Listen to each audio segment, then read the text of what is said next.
12 down. The title is still ours to lose. Welcome to James Arsenal Analysis. I'm James, and today we are going in deep on the most alarming, most dramatic, most gut-wrenching injury crisis Arsenal Football Club has faced in years. If you are a Gooner, if you care about this club, if you have been watching what has unfolded over the last 10 days during this international break, then you need to stay right here until the very end of this video. Because I am going to break down every single injury, every single return date, every single scenario, and I am going to tell you exactly what I think this means for Arsenal's title charge. Before we go any further, please subscribe to this channel if you have not done so already. Hit that like button right now, turn on notifications so you never miss a single Arsenal update, and drop your thoughts in the comments below, because today, more than ever, I want to hear from you. Are you worried? Are you calm? Are you somewhere in between? Let me know. Now let us get into this. 9 points. Arsenal sit 9 points clear at the top of the Premier League with 7 games to play after match day 31. 9 points. That is the buffer Mikel Arteta's side have built over Manchester City, who admittedly have a game in hand. This was supposed to be the international break, where Arsenal's players went away, represented their countries with pride, stayed fit, stayed sharp, and came back ready to finish what they started. Instead, this has been the most nightmarish fortnight in recent memory for this football club. 12 players. 12. That is how many are now either confirmed injured, doubtful, or carrying knocks, heading into what is, without question, the most important stretch of Arsenal's season in years. Let me take you through every single one of them, and I want to do this properly because I think a lot of the conversation around this injury crisis has been rushed and incomplete. Let us be thorough, let us be honest, and let us be real about what this means for where Arsenal go from here. Starting with the one that hurts the most from a long-term perspective. Mikel Merino, the man who was supposed to be the creative heartbeat of this Arsenal midfield, the player who came in from Real Sociedad last summer and was beginning to show exactly why Arteta and Andrea Berta identified him as the ideal profile to evolve this team. Merino is done for the season. That is not speculation. That is not a rumour. That is confirmed. This club's own medical staff have confirmed it. The images of him at Wembley last Sunday for the Carabao Cup final on crutches, wearing a protective boot, watching his teammates on the pitch while he sat helplessly in the stands. Those images will stay with every Arsenal fan for a long time. Broken foot, surgery required. He will not play another minute for Arsenal until next season at the earliest. That is devastating. Merino brought technical quality, verticality, intelligence in tight spaces, and an intensity in pressing that gave Arteta a genuine third dimension in midfield. Losing him for the run-in is a serious, serious blow. Then we move to Eberechi Eze. Now this one is complicated because Eze is technically a new signing, and Arsenal supporters were still in that wonderful early phase of seeing him integrate into the system and realizing just how good this player is going to be. The calf injury he picked up during the Champions League victory over Bayer Leverkusen on March 18th not only ruled him out of the Carabao Cup final last weekend, it is now expected to keep him sidelined for approximately 4 to 6 weeks. Let that sink in. 4 to 6 weeks, with Arsenal facing 5 games in 15 days when the domestic programme resumes. Eze's absence removes a player who could have been decisive. He offers something different to anyone else in that squad. He drifts, he finds pockets, he has that rare ability to beat a man in a phone box and still make the right decision. He will not be available against Southampton in the FA Cup on April 4th. He will not be available for the Champions League quarter-final first leg against Sporting CP in Lisbon on April 7th. There is a possibility, a slim one, that he returns for the later stages of the Champions League or the final weeks of the Premier League season. But it is a possibility, not a certainty. Right now, Arsenal must plan without him. Martin Odegaard, the captain, the heartbeat, the man this entire Arsenal system is built around. He has been absent for approximately a month now with a knee injury, and the timing of his potential return has been one of the most closely watched storylines at the club. Reports from inside Colney suggested that Arteta was, in his own words, frustrated and grumpy about the situation. And I understand that completely, because Odegaard is not just a player for Arsenal. He is the player. When he is on the pitch, this team moves differently. They think differently. They are a different organism. Without him, everything becomes a little more laboured, a little more predictable, a little more dependent on individual moments rather than collective intelligence. The target for his return is the FA Cup quarter-final against Southampton on April 4th.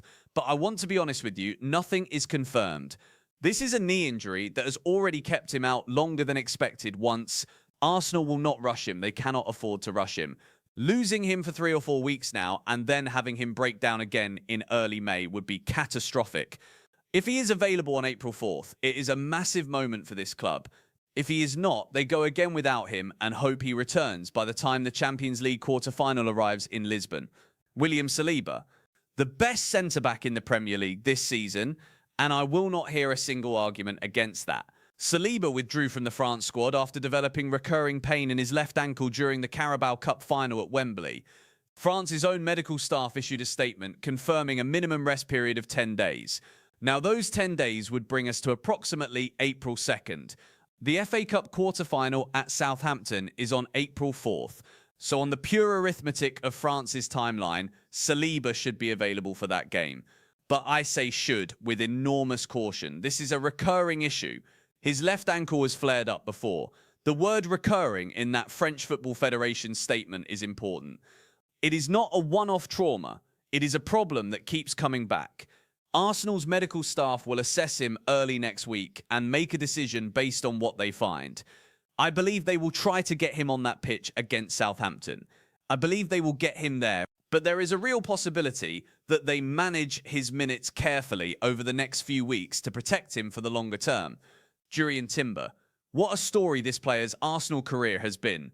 A horrific ACL injury in his very first game for the club, a stunning comeback, and now another setback. Timber picked up an ankle injury during Arsenal's win over Everton on March 14th and has not featured since. He also withdrew from the Netherlands international squad. Ronald Koeman brought in a replacement at short notice, which tells you everything about the severity of the concern at that point. Like Saliba, Timber's target is the Southampton FA Cup tie on April 4th. Arteta confirmed before the international break that Timber would be assessed after the hiatus. I expect him to be available, possibly as a squad player rather than a starter, given the time he has missed, but available. This is a player with enormous experience of managing his own body through adversity. He knows how to come back. He knows the process. I trust him.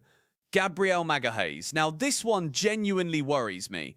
Gabriel withdrew from the Brazil squad, citing pain in his right knee, and this is not simply a precautionary withdrawal like we have seen with some other players. The Brazilian Football Federation confirmed that scans were carried out and that those scans identified an injury. They did not specify the nature of the injury in detail. Arsenal's medical staff are now conducting their own assessment. Gabriel has been one of Arsenal's most important players this season, not just defensively, but as a presence, a leader, a player who brings intensity and aggression to the back line in a way that cannot be easily replicated. If both Gabriel and Saliba are unavailable at the same time, Arsenal's defensive options become genuinely thin. Christian Mosquera, the young Spanish defender who arrived from Valencia last summer, would likely have to step in, and while I have enormous faith in that young man's talent, asking him to anchor a Champions League quarter-final defence on his own is a significant demand. Right now, Arsenal are hoping Gabriel's issue is minor, but the fact that scans were needed is a concern that I cannot dismiss. Leandro Trossard, one of Arsenal's most important rotational players, a man who has shown this season that he can step into a starting role in the biggest matches and deliver. Trossard pulled out of the Belgium squad for their friendlies against the USA and Mexico with a hip injury. The Belgian FA confirmed that he needed to continue rehabilitation under optimal conditions back at Arsenal. Hip injuries can be stubborn, and the timeline for his return is currently unclear. I am cautiously optimistic that this is not a long-term absence, but I would not be surprised if Arsenal managed him carefully through the first 1 or 2 games back. Declan Rice. Now, I want to be careful here because the reports I have seen around Rice suggest this is likely precautionary. He arrived in the England camp on Friday and was withdrawn on Saturday with what England described simply as a medical assessment. No specific injury was confirmed. Footage and reports from those inside the camp suggested he looked physically fine. My reading of this situation, and I want to be clear that this is my assessment based on what has been reported, is that Arsenal acted quickly to protect their most important midfielder. Rice has been playing almost every minute of every game this season. His workload has been extraordinary. In a week where Arsenal faced Southampton, then Sporting CP in Lisbon, then Bournemouth in the Premier League, protecting Rice was a sensible decision by this football club. I expect Declan Rice to be available for Southampton. I am not panicking on this one, Bukayo Saka, same situation, same messaging. Saka was withdrawn from the England squad on the same day as Rice. He arrived Friday, departed Saturday. No injury specified. Tuchel acknowledged publicly that not every player arriving in the camp had come in fully fit, which is standard language around a managed withdrawal.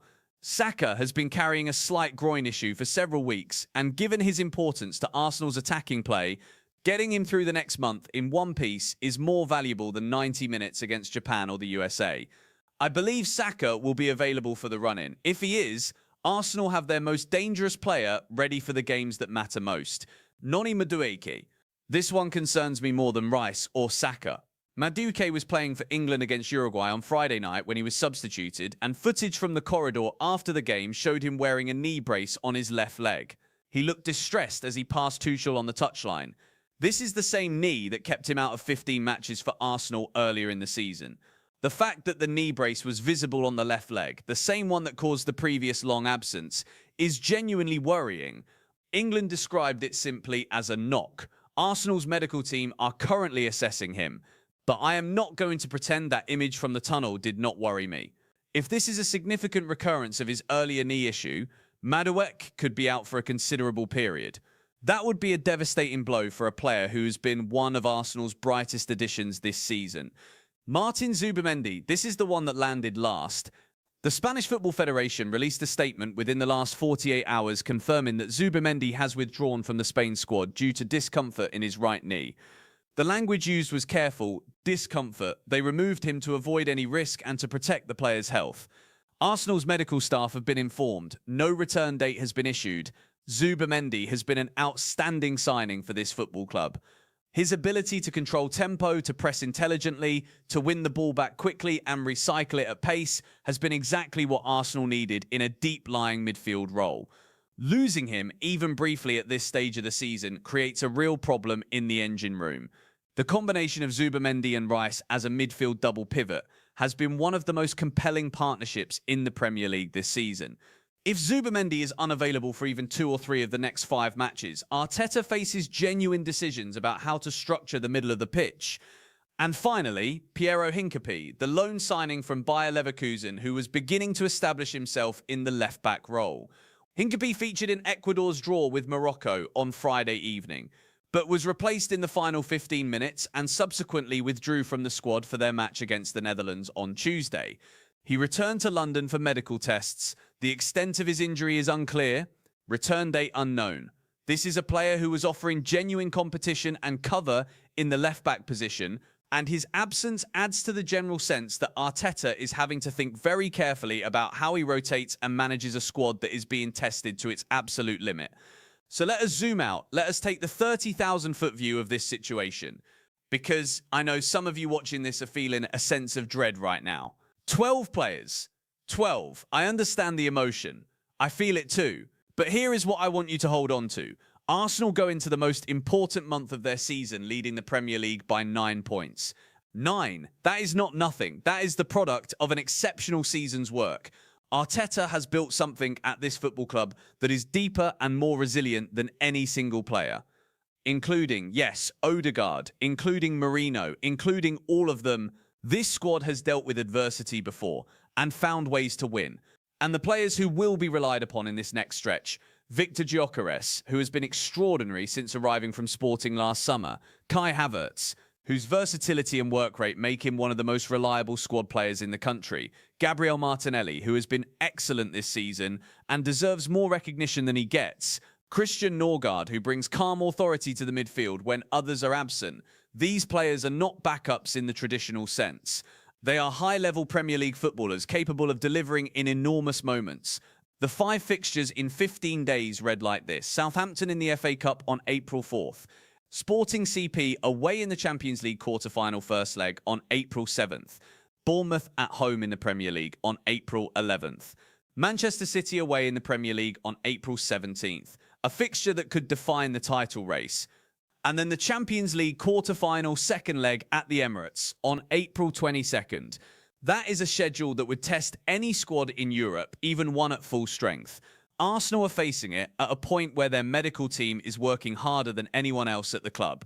And that is not hyperbole. What gives me genuine hope is this. Arteta has managed this squad brilliantly all season. He has rotated intelligently. He has used his deeper resources in cup competitions without sacrificing quality. He has trusted young players in big moments. He has maintained an environment where every player in that squad believes they are ready when their moment comes. That does not happen by accident. That is the work of a manager who is operating at the absolute peak of his powers. And here is the thing about the Premier League title race that sometimes gets lost in the noise of an injury crisis. Manchester City are 9 points behind Arsenal with 7 games remaining and a game in hand. Even if City win their game in hand, it becomes a 6-point gap with 7 games left. Arsenal's destiny is still in their own hands. They do not need help. They do not need results elsewhere to go their way. They need to win their games, and they are more than capable of doing that even through this period.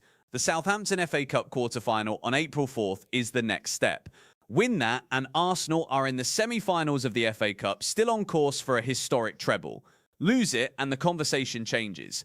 Arteta will know better than anyone that getting a result at Southampton, even without some of his key players, sets the tone for everything that follows. Southampton have had a difficult season, but they will be dangerous at home in a cup quarter-final. Arsenal will need to be organised, compact, and clinical. Then comes Lisbon. Sporting CP, Arsenal's Champions League journey this season has been one of the great stories of European football. Beating Bayer Leverkusen 3-1 on aggregate, reaching the quarter-finals, now facing a Sporting side that have been exceptional in Portugal and impressive in Europe. But I back Arsenal in that tie. I back the tactical intelligence Arteta will bring. I back the players who will be ready. This is a different Arsenal to the one that fell short in previous seasons. This is a team that has learned how to win in Europe. The 9-point lead, the League Cup already won earlier this season, as confirmation that this squad can deliver silverware. The FA Cup still within reach. The Champions League still alive. This is an Arsenal team with everything to play for and the character to play for it. Yes, the injury list is brutal. Yes, 12 players carrying doubts or confirmed absences is a situation no manager wants. Yes, the timing could not be worse, but Arsenal are not victims of this situation. They are navigating it. The players who are fit will be ready. The staff will prepare them perfectly. And when the key men return, whether that is Saliba at Southampton or Odegaard at Southampton, or Rice and Saka coming back into the starting lineup with fresh legs and hungry minds, Arsenal will have momentum at their back. I have been watching this club my entire life. I have seen dark days. I have seen brilliant days. I have seen moments where everything felt impossible, and then somehow this club found a way.